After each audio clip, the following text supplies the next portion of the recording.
Alexander the Great was a young general who amassed the largest empire of the ancient world in just 13 years. His career was brief because he died a young man, but Alexander's legacy was a blending of cultures we now call the Hellenistic civilization.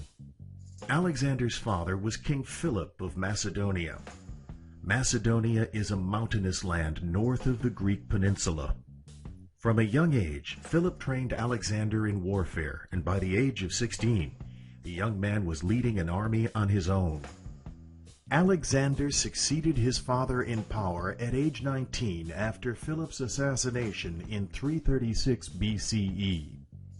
Philip's armies had conquered most of the Greek poli by that time, but the Greeks believed they could free themselves of Macedonian rule since their new king was a mere boy.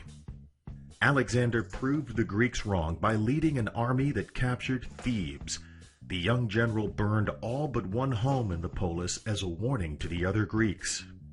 Alexander then turned his attention to Persia, the longtime enemy of Greece, and the mightiest empire in the world at that time.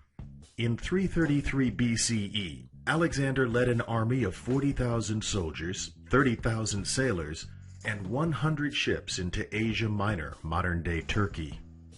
Alexander's forces conquered several Persian provinces before turning south to face the army of Persian King Darius III. Alexander's army was less than half the size of the Persian forces, but the Macedonian outmaneuvered the Persians, causing Darius to flee the battlefield. Alexander captured the wife and daughters of Darius. The young general treated the Persian king's family with great respect, and the women accompanied him for the rest of his life. In 332 BCE, Alexander moved south to Egypt. The Egyptian people welcomed the conquering general as a hero. They declared Alexander a pharaoh and a god because he freed them from harsh Persian rule.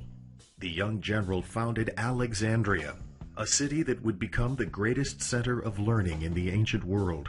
A library in Alexandria housed the accumulated knowledge of the Greeks. The library operated until the 7th century of the Common Era, long after the fall of the Greek and Roman civilizations. Alexander marched his army east, where they again defeated the forces of King Darius. Darius again fled the battlefield, but the Persian king was killed soon after by his advisors. Alexander's army looted the Persian capital at Persepolis, but the young general divided the treasures of Persepolis among his soldiers, making the men richer than they could have ever expected to be. Although a young man, Alexander was a military genius, possibly the greatest warrior of all time. His troops were better trained and organized than the Persian army. Alexander's soldiers admired their leader because of his personal courage. Alexander led his soldiers in battle instead of remaining behind the lines.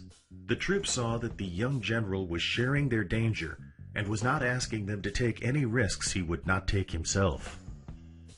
As a child, Alexander was tutored by the Greek philosopher Aristotle. Aristotle taught Alexander that the Greeks were the most advanced people in the world and that all other cultures were barbarians. Once Alexander conquered the Persians, he had a change of heart. Alexander adopted many Persian customs. He took the Persian title King of Kings and married one of the daughters King Darius abandoned on the battlefield. Alexander's army marched as far east as the edge of the Indian subcontinent in 326 BCE, but the heavy monsoon rains and a revolt among his soldiers forced the young general to end his conquests. Alexander was only 33 years old in 323 BCE, but he fell ill from a fever and died.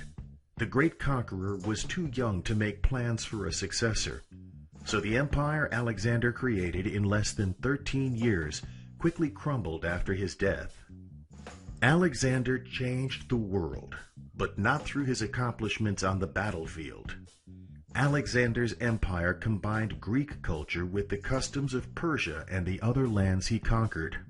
Later historians called this combination of cultures the Hellenistic civilization. Hellenism is a word derived from the Greeks' traditional name for themselves. Long after Alexander's empire fell apart, Hellenism produced great advances in science, philosophy, and drama.